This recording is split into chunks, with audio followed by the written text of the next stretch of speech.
Opa, opa, opa, seja muito bem-vindo ao nosso workshop Plantio de Açaí do Zero. Eu sou o Ricardo Arraes, sou produtor rural e proprietário da Fazenda Imperial. Eu acho que provavelmente quem está assistindo aqui já deve acompanhar um pouco o nosso trabalho, se não, no YouTube é @afazendaimperial e no Instagram também @afazendaimperial. Mas nesse primeiro momento eu queria te agradecer muito por você estar depositando essa confiança e esse tempo no nosso trabalho, tá certo? Eu sei que é um negócio valioso demais, o tempo e a confiança, e eu espero recompensar você com bastante conteúdo ao longo desse curso, tá? Então, vamos lá. Nesse primeiro dia aqui, a gente está falando do plantio de açaí do zero. Então, esse primeiro dia é realmente o zero. A gente vai falar do zero mesmo. A gente vai falar sobre conhecimentos prévios que você tem que ter sobre o açaí, sobre o plantio de açaí, decisões iniciais que você precisa tomar, né? Planejamento, cálculos que precisam ser feitos. Então, hoje a gente vai preparar realmente a base do nosso projeto para, a partir daí, a gente conseguir tocar nosso manejo da melhor forma possível. Então, hoje a gente não vai falar tanto sobre o manejo prático, mas essas informações de hoje vão ser fundamentais para que essas próximas etapas de manejo mais no campo e tudo mais sejam bem sucedidas, beleza? Então nada mais justo do que a gente começar a falar sobre as características da cultura do açaí. A gente tem que entender sobre açaí para a gente poder produzir bem, tá? Então, mesma coisa com um engenheiro. Um engenheiro, para poder produzir, por exemplo, um carro, ele tem que entender como é que o carro funciona, tem que entender como é que as peças trabalham, qual é o objetivo de cada peça, qual é a função de cada peça. Então, não adianta a gente tentar produzir açaí sem saber nada sobre a cultura, tá? O produtor rural tem que entender alguns pontos e a gente vai esclarecer eles hoje aqui, beleza? Então, primeiro de tudo, vamos entender um pouquinho sobre essa naturalidade do açaí, né? Que a gente vincula muito o açaí ao Brasil, que o açaí é brasileiro. Isso não está errado, tá certo? Isso não está errado. No entanto, é interessante que a gente faça uma pequena ponderação em relação a isso, tá? O açaí, pelo menos o açaí que a gente vai focar, que é a espécie que a gente vai focar aqui no curso, ela não é só necessariamente brasileira, ela é amazônica, tá? O açaí é amazônico, então ele tem uma ampla ocorrência na Amazônia de forma geral, na Amazônia continental. E a Amazônia continental, ela não é só o Brasil, ela se estende para outros países, como vocês podem ver aqui na imagem, né? Bolívia, Peru, Equador, Colômbia, Venezuela e por aí vai, tá? Então, existem outras espécies de açaí, tá? Que são nativas, por exemplo, da Mata Atlântica, que se espalham em outros biomas aqui do Brasil. No entanto, a espécie que nós vamos falar nesse nosso curso aqui, ela tem essa abrangência maior, essa ocorrência predominante na Amazônia continental, beleza?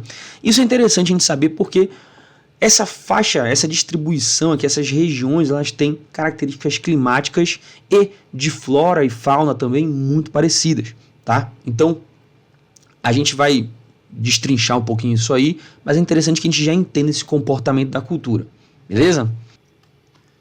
Uma outra característica que pouco se fala sobre a cultura do açaí é que o açaí é uma espécie alógama, então ele depende da polinização cruzada, tá certo? Ou seja, precisa da troca de material genético entre plantas para você ter a produção, ou seja, tem que haver a troca de pólen de uma planta para outra planta distinta para que ocorra a fecundação, realmente você tenha produtividade, tá? Então, quando a gente está falando de plantio comercial, obviamente a gente vai ter várias plantas aí e vai ter bastante variabilidade genética. No entanto, se você tiver uma casa de campo, por exemplo, e também quiser plantar açaí lá para ter o consumo doméstico, é interessante que você plante mais de uma planta, mais de um açaizeiro, beleza? De forma geral, na cultura do açaí, existem muitas espécies e variedades com características distintas, tá? A gente vai focar em uma delas, que eu já vou explicar para vocês qual é. Mas dentro dessas espécies e variedades, a gente tem várias características distintas, como o tempo para iniciar a produção, algumas são mais precoces do que outras, algumas produzem mais do que outras, então difere na produtividade, difere na época de produção, difere também no rendimento da polpa, na capacidade de perfilhamento ou não, tem espécies que não têm capacidade de perfilhamento, né? Tem espécies que têm adaptabilidade boa à terra firme e para isso, e isso aqui é muito importante para a gente, tá? Adaptabilidade à terra firme. Tem também a diferença nas características dos frutos. Um exemplo, existe o açaí que a gente conhece, o tradicional roxo, Mas existe também o açaí branco que a gente chama, tá? E pouca gente conhece, pouca gente sabe disso. Mas isso é só mais um exemplo dessa variabilidade que tem entre espécies e variedades do açaí na natureza, beleza? Agora, uma característica que é marcante para o açaí de forma geral é a demanda alta por água. É uma cultura muito exigente em água, porque é uma espécie naturalmente nativa de várzea, tá? Nativa de várzea, então nativa de áreas alagadas, para quem não conhece. Então, mesmo aquelas espécies que têm uma adaptabilidade boa à terra firme, elas também dependem muito da água para vingar, para produzir e para se desenvolver, tá? A cultura do açaí também se desenvolve bem em áreas de elevadas temperaturas médias anuais e grande insolação, ou seja, em áreas aí que você tem áreas do tipo AFI, que você tem uma temperatura média anual aí que gira em torno de 25, 26 graus, precipitação que alcança aí em torno de 2.700 ou mais milímetros de chuva ao ano, umidade relativa do ar de 86% e insolação de 2.389 horas anuais, aí, tá? Uma média. Então são áreas aí que se encaixam muito bem, inclusive numa boa parte do território brasileiro, porque essas características aqui são muito próximas do nosso clima tropical, do clima equatorial, certo? Agora, como eu falei para vocês, é o seguinte, nós temos uma grande variedade, uma grande diversidade de espécies do açaí na natureza, né? E tem várias características diferentes. Só que acontece, a gente tem que selecionar então uma ou mais espécies, no caso do açaí a gente vai falar de uma ou mais espécies que tenham características agronômicas interessantes para um plantio comercial, tá? Porque, obviamente, como eu dei um exemplo do açaí branco, o açaí branco ele ainda não tem um apelo tão bom comercial, né? As pessoas fazem um vínculo do açaí com o açaí roxo tradicional. Se você oferecer um açaí branco, muito provavelmente ele vai ter uma rejeição maior no mercado, então não tem por que a gente focar hoje em um plantio comercial de açaí branco, tá? Então a gente procura uma espécie, variedade que tenha essas características aí com um apelo comercial melhor. E para o nosso curso, e para o caso do açaí hoje, né, a gente tem essa espécie, a gente direciona o nosso foco a essa espécie, Euterpe oleracea Martí, tá? Essa espécie ela ocorre mais comumente na porção oriental do norte do Brasil, no Pará, no Amapá, no Tocantins, no Maranhão, tá? Habita regiões de clima chuvoso, com pluviosidade acima de 2.000 milímetros, umidade relativa mínima de 80% e temperatura média em torno de 28 graus, tá? Cresce em áreas abertas com bastante abundância de luz solar e em solo de terra firme. Isso aqui é uma característica muito interessante, tá? Muito interessante e que trouxe realmente, direcionou o foco a essa espécie, porque ela tem uma boa adaptabilidade à terra firme. E essa boa adaptabilidade é muito interessante para plantios comerciais, tá? No entanto, obviamente, ela também cresce em áreas inundadas, com baixa luminosidade. Então, ela tem essa versatilidade. A gente vai daqui a pouquinho falar para vocês sobre a questão do plantio de açaí das cultivares da Embrapa em áreas alagadas. Mas a gente vai chegar lá. Vamos desenvolvendo aqui o raciocínio primeiro, tá? Então, essa espécie é muito versátil. Você tem crescimento tanto em várzea, né, em áreas alagadas, áreas de mata, como você também tem em terra firme, que é muito interessante para plantio comercial, tá? Essa espécie também tem um alto potencial produtivo, produz muito bem, tá? Possui a capacidade de perfilhamento, que é a formação natural de touceiras. Já vamos falar para vocês o que é isso, tá? E a propagação dela pode ser feita por sementes ou pode ocorrer de forma assexuada usando os perfilhos. Já vamos explicar sobre isso. Calma lá, não se preocupe com essa explicação que a gente vai falar já exatamente sobre essa capacidade. E a germinação dessa espécie gira em torno aí de 15 a 20 dias. 15 a 25 dias a germinação das sementes. Beleza? Agora, vamos lá. A gente falou sobre essa capacidade de perfilhamento, né, que forma naturalmente as touceiras, que é uma característica muito marcante dessa nossa espécie, tá? Não é à toa que ela, inclusive, é conhecida pelo nome de açaí de touceira, porque ela forma a touceira, tem capacidade de formar touceiras. E o que é essa touceira? O que é essa touceira no final das contas? Essa touceira é um agrupamento de açaizeiros que podem ter sido plantados, ou seja, podem ter sido colocados lá no campo de forma intencional para formar esse agrupamento, ou seja, eu fui lá e tinha 2 plantas, eu plantei elas uma perto da outra e ali eu estou formando uma touceira, tá? A gente vai falar depois sobre isso quando a gente falar de espaçamento de plantio e tudo mais, tá? Mas, de estratégia de plantio, na verdade. Então, a gente pode plantar elas e obrigar e formar de forma artificial essa touceira, ou naturalmente ela pode ser formada ao longo do tempo com a capacidade de perfilhamento. Se eu chegar lá no campo e plantar uma planta, um açaizeiro dessa espécie, com o passar do tempo ele vai naturalmente soltar perfilhos e formar por si só essa touceira, tá? Nessa nossa foto aqui vocês estão vendo, nós temos um açaizeiro que foi plantado e que vocês podem perceber que a partir dele, bem aqui na base, está saindo outra planta que já está bem grande, por sinal, tá? Então, e essa outra planta mais jovem, que é um pouco menor do que a principal, ela é o perfilho. E essa capacidade de gerar perfilhos é chamado de perfilhamento, certo? Então, a partir de um açaizeiro, a gente pode gerar vários outros. E aí, como eu estava falando para vocês aqui, essa capacidade de perfilhamento, essa capacidade de gerar novas plantas, né, a partir de uma mesma, ela acaba se tornando, ela pode se tornar, na verdade, uma excelente ferramenta para a gente garantir a longevidade do nosso plantio de açaí, tá? Porque o que acontece? O açaí que a gente está falando, que é o açaí precoce, que a gente vai detalhar daqui a pouquinho sobre isso, ele não é anão, tá? Então, ele tem um crescimento natural, ele vai continuar crescendo igual um açaí nativo cresce. Com o passar dos anos, eles vão atingir alturas parecidas, tá? O que acontece só é que ele produz um pouco mais cedo e dá a impressão de que ele é mais baixo porque ele produz mais cedo, tá? Mas o ritmo de crescimento, uma hora ele vai atingir altitudes que inviabilizam a colheita do açaí, porque o açaí ainda estão se fazendo vários investimentos para tirar essa característica de colheita artesanal do açaí, mas de forma geral a colheita ainda é artesanal, tá? Que você tem que subir para poder colher os frutos.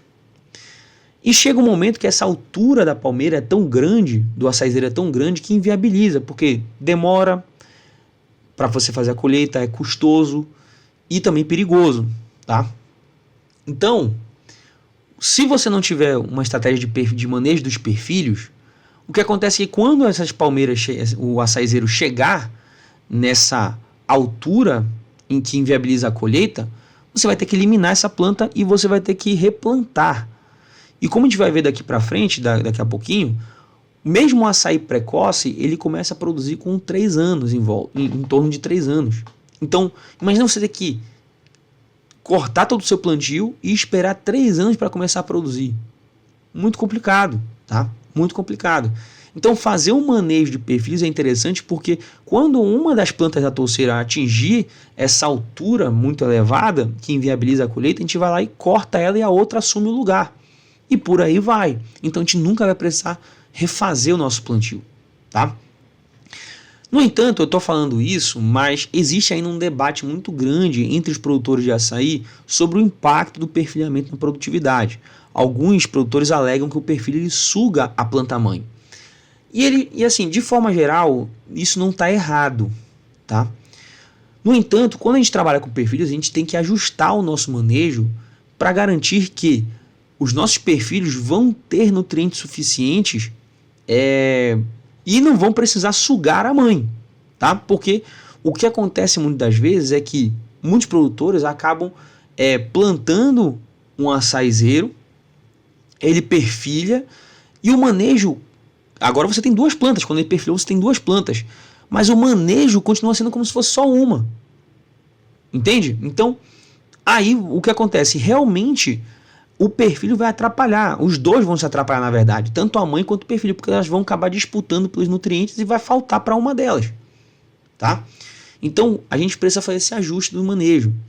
E a Embrapa ela já constatou que, através de experimentos durante o desenvolvimento da cultivar BRS Pai d'Égua, que os melhores resultados de produtividade foram em esquemas com perfilhos, tá? quebrando um pouco esse mito, mas deixando claro que o manejo tem que ser ajustado para touceiras com vários perfilhos, em vez de você tratar uma touceira cheia de perfilhos como se fosse uma planta só, tá? Então, além disso tudo, além desse debate, mas que já foi praticamente por água abaixo, né? Já foi derrubado esse debate aí, o perfilhamento também ele garante uma maior estabilidade às plantas na touceira, porque como eu falei, o açaizeiro ele vai crescer e vai ser uma planta muito alta, ela pode chegar aí a seus 20 metros de altura. E o que acontece? Ventanias, tempestades podem acabar tombando plantas já grandes, já produzindo, já tem vários produtores que tiveram problemas em plantios solteiros de açaí, que tempestades acabaram derrubando as plantas e causou um prejuízo muito grande. Quando você tem um bom manejo de perfilhos, você dá uma maior estabilidade às plantas na touceira, porque essas plantas acabam ajudando umas às outras a se sustentarem, tá? Isso tudo que eu estou falando, pessoal, é constatado pela Embrapa. Isso aqui que eu estou falando, a Embrapa, ela constatou que sem perfilho a planta teve menor estabilidade, teve tombamentos de plantas solteiras. Então, com o perfilhamento você garante segurança do plantio, porque você tem uma maior estabilidade da touceira, você garante longevidade e você ainda tem bom resultado de produtividade se você fizer o manejo adequado. Então, assim, é uma ferramenta excelente de se trabalhar, tá? O perfilhamento com o manejo bem feito, ele é sim uma ferramenta, uma capacidade muito interessante dessa espécie para quem é produtor, certo? Aqui é a tabela do estudo da Embrapa que mostrou os resultados de produtividade aí com o manejo de perfilhos. A gente percebe que com 3 perfilhos aí foram obtidos os melhores resultados de produtividade em várias safras, né? 5 safras. Em todas essas safras o manejo com perfilhos foi melhor. Então isso acaba derrubando essa teoria de que os perfilhos apenas sugam a planta-mãe, né? Isso aí tudo vai depender do manejo e tem que ser corretamente ajustado. E aí a gente tem que entender um outro detalhe sobre o perfilhamento, tá? Que o perfilhamento está diretamente ligado ao espaçamento de plantio. Porque como nós vamos trabalhar com vários estipes por touceira, várias plantas por touceira, naturalmente nós vamos ter um bom adensamento desse nosso plantio, nós vamos ter uma densidade maior de plantas na mesma área. Então a gente já tem que trabalhar com espaçamentos prevendo essa maior densidade. Para quê? Para evitar sombreamento excessivo, porque vai atrapalhar a produtividade, tá?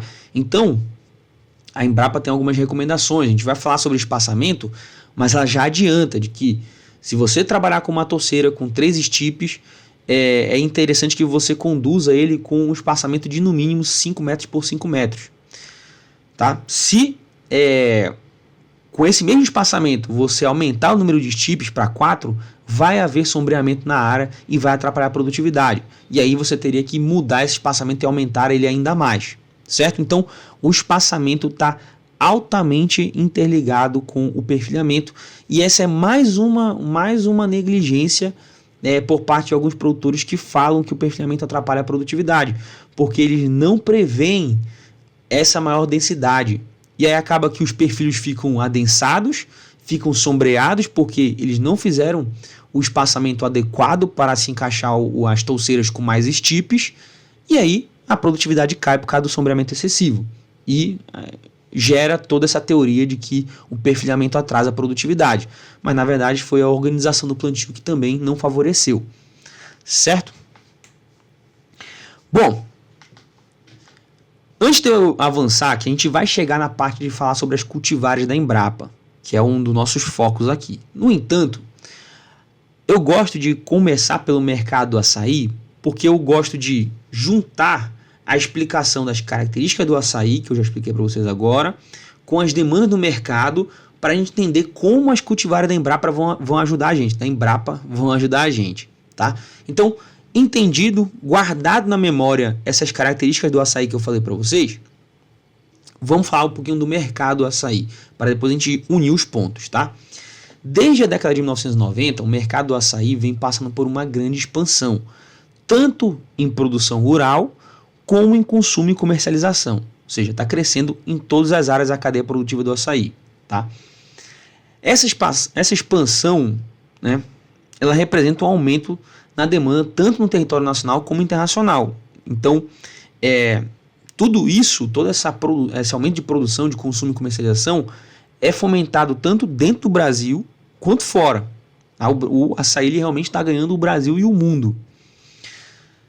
Aqui é um exemplo que a gente vê de uma planilhazinha de 2020, inclusive. Eu até procurei, mas eu não encontrei um ranking de produtividade mais atualizado. Mas esse 2020 está interessante de qualquer forma. Ele mostra aqui a distribuição da produção de açaí em vários estados, né, nos principais estados produtores. Então, disparado, a gente tem o Pará, quase 95% de produção, 94% de produção do açaí vem do estado do Pará, tá? O Amazonas em seguida com 5%, né? E aí já vem um negócio interessante. A Bahia, ou seja, lá no Nordeste, já tem, é um percentual pequeno, mas já é o terceiro em produção comparado aos outros estados do Brasil, inclusive ultrapassando os estados do Norte, tá? Então a gente já percebe que o açaí está ganhando notoriedade em outros estados, em outras regiões, que a gente consegue perceber ali o Espírito Santo, inclusive, ou seja, no Sudeste a gente já tem produção do açaí também, tá? Então, isso aqui é muito interessante a gente entender como ele está se espalhando e como está distribuído hoje. A gente tem uma concentração muito grande de produtividade do açaí ainda, mas já vem ganhando atenção de outros estados. Inclusive a gente já percebe isso até nas nossas redes sociais, que tem muita gente de fora interessada no plantio de açaí, tá? Aqui é um exemplo de uma série histórica de quantidade produzida no estado do Pará. Então o Pará já é o líder de produção e mesmo assim ao longo dos anos vem aumentando a produtividade, tá? Por área. Então é um negócio muito interessante a gente vê que mesmo em áreas que já dominam o mercado ainda tem expansão de produção. E realmente tem, porque está crescendo realmente muito o número de plantios comerciais do açaí, tá? Agora, uma dinâmica muito interessante do mercado do açaí é o seguinte. O Pará ele produz 94% do açaí do Brasil, né, como mostrei para vocês no gráfico anterior. Mas somente 60% desse açaí fica no estado do Pará. O resto desse açaí ele vai predominantemente para São Paulo, Minas e Rio de Janeiro, tá? Ou seja, é escoado para esses outros estados. Ele é produzido no Pará, mas é escoado para outros estados. E no final das contas, o que acontece com essa produção que é escoada do Pará para outros estados? Muitas vezes ela é consumida, tá, dentro dos estados, né, porque ela é processada nesses estados e vai para o mercado consumidor. No entanto, esse gráfico aqui, essa imagem aqui é muito interessante, porque o primeiro estado exportador, em volume de exportação no caso, do Brasil, não é o Pará, apesar da produção gigantesca que o Pará tem. É na verdade São Paulo. Então a gente percebe que uma boa parte do açaí produzido no Pará e que é escoado para São Paulo, ele é depois exportado para outros locais, para outros países, tá? E a gente tem também ali, ó, Minas Gerais é o quarto. Minas Gerais nem aparece no gráfico de produtores de açaí, mas ele é o quarto em exportação. Então a gente tem uma dinâmica muito interessante de que muito dessa produção do açaí nessas áreas que são líderes de produção, elas são ainda enviadas para outros estados para serem beneficiados e exportados, tá? Então isso aqui é muito interessante, essa dinâmica do mercado do açaí, né? Uma dinâmica, inclusive, bem maluca, vamos dizer assim, né? Porque a gente tem um país que é campeão de produção, mas perde em quase um dobro de exportação, né? Do volume de exportação. Então, isso aqui é um negócio muito interessante. E aí, entendida essa dinâmica do mercado do açaí, a gente tem que entender agora um pouquinho mais sobre a cadeia produtiva dele. Vamos falar um pouquinho sobre a sazonalidade do açaí, tá? O açaí, ele tem essa característica muito marcante de safra entre safra, tá? A safra entre safra do açaí são, naturalmente, né, falando, são muito bem definidas, tá? A gente tem, como vocês podem ver nesse gráfico aqui, é um gráfico da nossa região, do Pará. O comportamento de produção, a distribuição da produção do açaí ao longo do ano. Uma atenção só a esse gráfico, que ele está começando do segundo semestre, tá? Então começa de julho e vai até junho do ano seguinte. Então, para não confundir, tá? 70 a 80% da produção de fruto está concentrada no segundo semestre e apenas 20 a 30% no primeiro. Então você já percebe aí que tem uma queda de produção brutal, né? Uma diferença de produtividade do primeiro para o segundo semestre gigantesca, tá? E isso acaba gerando um grande gargalo na cadeia produtiva do açaí que impacta diretamente o mercado. Como é que impacta o mercado? Impacta da seguinte forma: os preços na safra, que é no segundo semestre, por exemplo, despencam. Já os preços na entre-safra, que é no primeiro semestre, sobem de forma maluca, de forma realmente brutal esses preços, tá? Aqui algumas manchetes mostrando isso, né? Que a entre-safra é responsável por elevar os preços do açaí em Belém, um exemplo aqui do Pará no caso, mas se estende para o Brasil inteiro, falando um relato de um produtor, de um beneficiador de açaí, né, um produtor de açaí, um empreendedor, que ele compra na safra um paneiro de açaí, que é uma cesta de açaí, a R$70. E na entre-safra, ele acaba comprando esse mesmo paneiro por 220, ou seja, 3 vezes o valor. Tá? Então, essa grande diferença de preços, ela é resultado dessa sazonalidade muito intensa do açaí. Tá? Essa variação de preço gigantesca, ela é consequência dessa queda e dessa variação de produção muito grande que tem no açaí ao longo do ano. Certo? E aí, por que ocorre essa sazonalidade? Né? Para a gente poder entender isso, a gente precisa ir mais a fundo na cultura do açaí e estudar a fenologia floral do açaizeiro. Tá? O que acontece? O açaizeiro, a primeira coisa, quando ele chega na idade produtiva, ele lança a espátula, tá? Que é esse facão aqui que a gente chama, que é um facão que é onde vai estar dentro dele a flor do açaí se desenvolvendo, tá? Essa espátula, ela vai demorar em torno de 90 dias para amarelar e então soltar as flores. Ela libera as flores após esses 90 dias, tá? Ou seja, o açaí entrou na idade produtiva, ele vai soltar a espátula, não vai ter flor ainda, vai ter flor depois de 90 dias que ele soltou essa espátula. Depois que as flores se abrem, vai ocorrer a polinização, e depois que ocorre a polinização, os frutos eles começam a se formar e levam 6 meses para alcançar o ponto de colheita. Ou seja, praticamente 9 meses para você ter o açaí formado desde o lançamento das espátulas. Tá? Então você tem aí um ciclo de produção longo, né, para você ter o fruto formado. O que acontece para que o açaí consiga produzir, lançar essas inflorescências, ou seja, lançar as espátulas que vão gerar as flores, é que ele depende muito de água para poder fazer isso. Ele precisa de água para lançar essas inflorescências. Tá? E o que ocorre agora na região, um exemplo na região norte, para você ter essa diferença de safra entre safra, é o seguinte: na região norte você tem um primeiro semestre muito chuvoso. O que acontece no primeiro semestre é que ele lança muitas flores porque tem muita água, né? Supra a demanda hídrica do açaí, não tem déficit hídrico e ele acaba lançando muitas flores nesse primeiro semestre. E aí o que acontece é que, como ele demora 9 meses para formar o fruto, a safra ocorre no segundo semestre, certo? Agora, aqui na região norte, você tem um segundo semestre muito seco e acaba gerando poucas flores. E como gera poucas flores, você vai ter a entre-safra no primeiro semestre do ano seguinte. E aí é por isso que ocorre essa sazonalidade. Esse é o comportamento que gera essa sazonalidade na cultura do açaí. E eu estou dando um exemplo da região norte, tá, pessoal? Mas assim, isso se estende aí para as outras regiões também, a mesma lógica.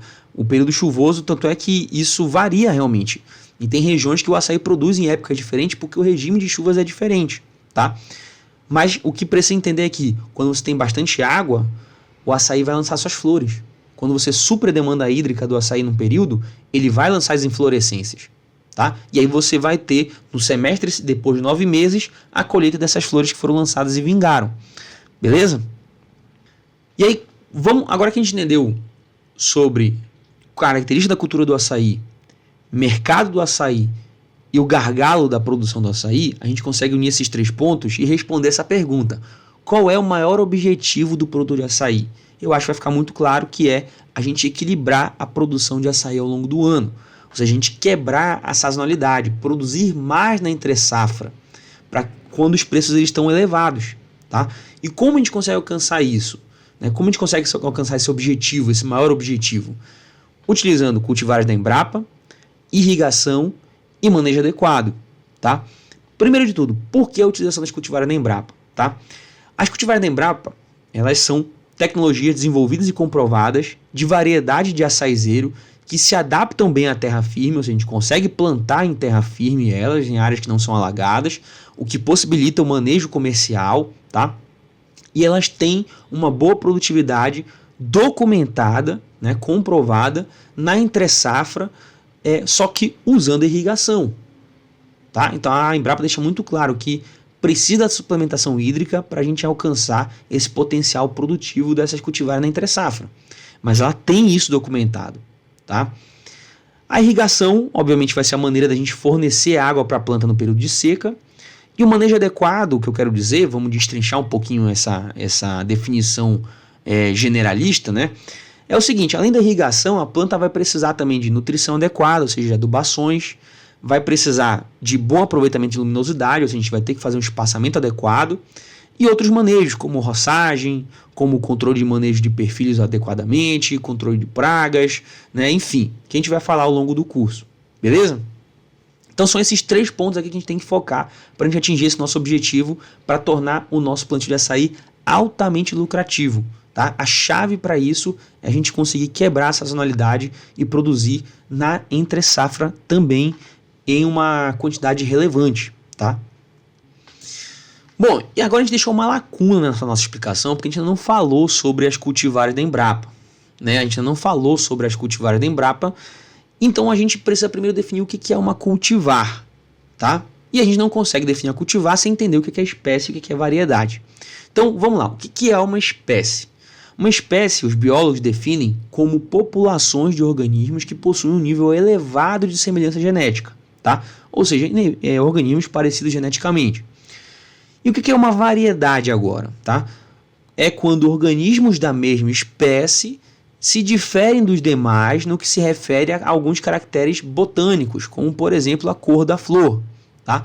São variações naturais que ocorrem nas espécies e seus ecossistemas de ocorrência. Então, de acordo com o ecossistema de ocorrência daquela espécie, podem ocorrer variações naturais de caracteres botânicos e por aí vai. Tá?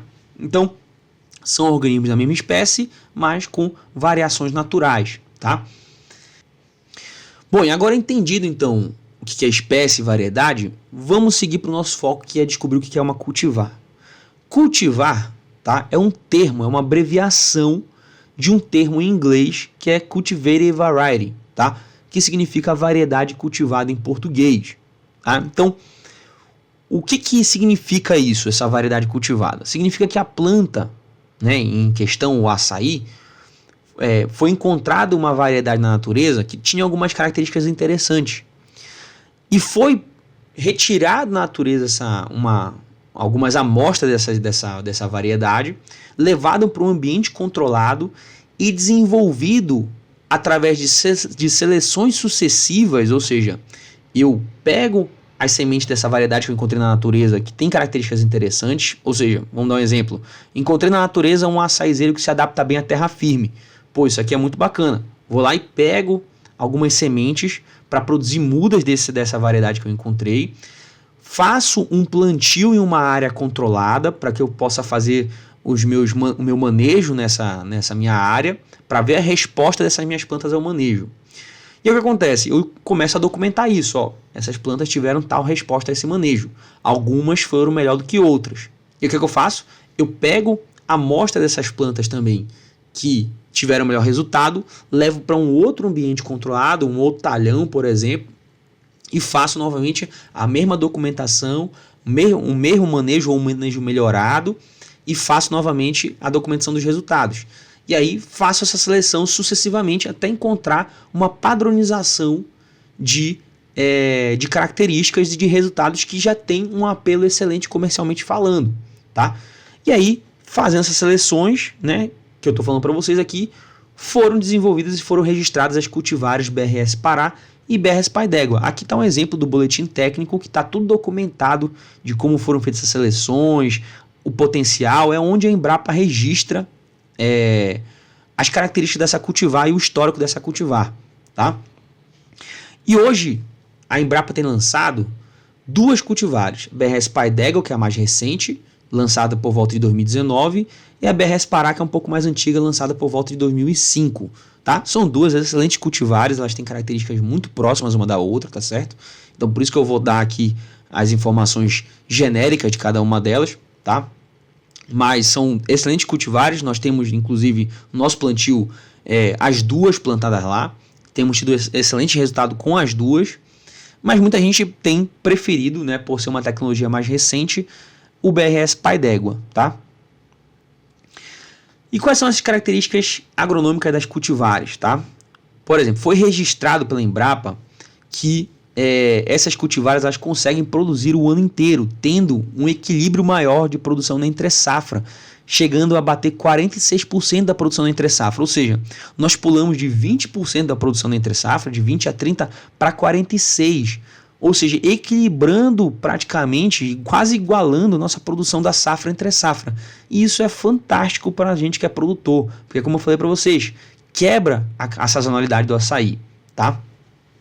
Outra característica agronômica interessante que foi documentada, produtividade elevada, conseguindo alcançar aí em torno de 12 toneladas por hectare, enquanto que a média de produção do açaí de várzea ou de terra firme sem irrigação é de 5 toneladas somente, ou seja, mais que o dobro da produtividade, tá? Os frutos eles têm um rendimento maior de polpa também, chega a ser até 30% a mais de polpa. Então, fantástico também, você tem produtividade e rendimento, tá? Além de ter uma produção precoce, iniciando por volta dos 3 anos, enquanto os materiais tradicionais começam a produzir a partir do 5º. Ou seja, você quebra a sazonalidade, você tem mais produtividade, mais rendimento de polpa e ainda começa a produzir mais cedo. É fantástico o resultado dessas cultivares, é por isso que o nosso foco é elas, a gente não perde tempo procurando outras variedades que não são documentadas, que não tem informação a respeito, ou a gente não perde tempo procurando realmente variedades que são nativas da natureza. A gente vai atrás logo da tecnologia que consegue trazer para a gente o potencial de resultados que a gente deseja, que é exatamente o que eu estou descrevendo para vocês aqui das cultivares da Embrapa, tá certo? Então, por isso que o nosso foco, quando a gente está falando aqui ao longo do curso todinho sobre o manejo do açaí, estamos falando referente às cultivares da Embrapa, tá?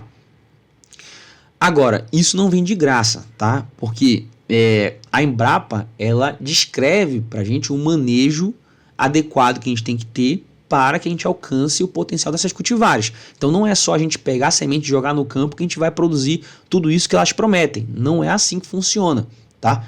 Você tem que ter a irrigação, que é a suplementação hídrica. A Embrapa faz essa exigência para que você consiga alcançar o potencial de produtividade e de equilíbrio de produção na safra entre safras, você tem que ter irrigação.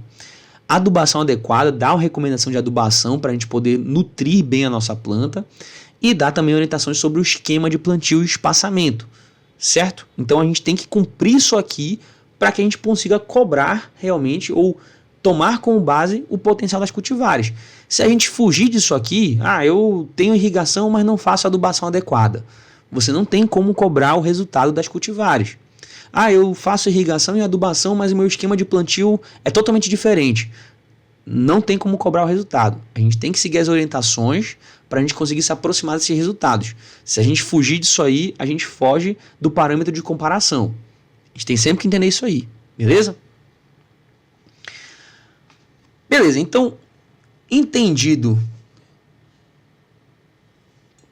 todas essas características do açaí, né, que eu acho que agora está bem claro para a gente sobre como é que é a cultura do açaí, os comportamentos, o mercado, a dinâmica, né? Por que a gente está falando de cultivar de açaí, vamos começar a entrar em planejamento de plantio, tá? Que é muito interessante a gente entender onde a gente...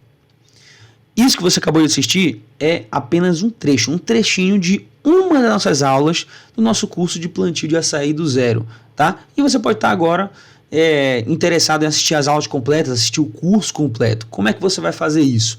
Vou explicar para você agora que existem 3 formas de você ter acesso ao nosso curso completo, tá? A primeira delas é você entrar para o nosso clube de membros do canal, tá? Que lá você vai ter acesso às aulas completas desse curso, você vai ter acesso a um grupo no WhatsApp com os membros do canal, você vai ter acesso a outros cursos que a gente tem também lá, como por exemplo do Maracujá. Você vai ter acesso a vídeos exclusivos para os membros, vídeos antecipados e todos os nossos e-books que a gente lança sobre as nossas culturas, tá? E o Clube de Membros ele vai funcionar para você como uma plataforma de streaming, como o Netflix, por exemplo. Enquanto você for assinante, você vai ter acesso a todo esse conteúdo do nosso Clube de Membros, certo? E agora, para você entrar no nosso Clube de Membros, para você escolher um plano e participar dele, o primeiro passo é você ir aqui embaixo, nos comentários, você clicar no primeiro link, que ele vai direcionar você para a tela de planos do nosso Clube de Membros, tá certo? E aí você vai escolher entre 2 planos, que é o primeiro plano é o Compadre da Fazenda, de R$19,99 por mês, que ele vai dar acesso a tudo aquilo que eu falei para vocês, menos os nossos e-books. E o Melhor Amigo da Fazenda, de R$39,99 por mês, vai dar acesso a tudo e os e-books, certo? Então, você vai lá, escolhe seus planos e você vai ter acesso aí às aulas completas desse nosso curso, tá? A segunda forma de você ter acesso ao nosso curso completo é você adquirir o curso separadamente na QIFI, tá? Você faz o pagamento à vista ou parcelado sem taxa mensal, ou seja, um pagamento único ou parcelado via cartão, tá? Você tem acesso ao curso não mais pelo YouTube, mas pela plataforma da QIFI, tá? E você vai ter o acesso aí, você comprou o curso é seu agora, vai ficar lá disponível para você, tá? E dentro da plataforma da QIFI vão ter os e-books sobre açaí, somente os e-books sobre açaí vão estar disponíveis na plataforma, beleza? Para você adquirir o curso na QIFI, você vai clicar agora nos comentários aqui e ir no segundo link, que é o link do curso completo na QIFI. E ele já vai direcionar você para a tela de checkout, que você vai preencher seus dados, você vai dizer se você quer pagar no cartão, no boleto ou via Pix, e você vai ter as opções de parcelamento dele aqui, que você pode parcelar de até 12 vezes, beleza? Então essa é a segunda forma. E a terceira forma é você escanear esse QR Code e me mandar uma mensagem no WhatsApp que eu envio para você um desses links. O que você achar melhor. Ou o link para você assinar os planos, né? Ou o link para você adquirir o curso na QIFI. Porque você pode estar assistindo da sua TV, né? E você não pode ter, não ter acesso, né, aos comentários. Você pode não estar conseguindo clicar nos comentários. Então você escaneia esse QR Code aqui, tá? Que você vai falar diretamente comigo no WhatsApp e aí eu passo para você o link para você adquirir o curso ou acessar o nosso clube de membros. Show de bola? Bom, vamos ficando por aqui, a gente se vê na próxima aula e até lá!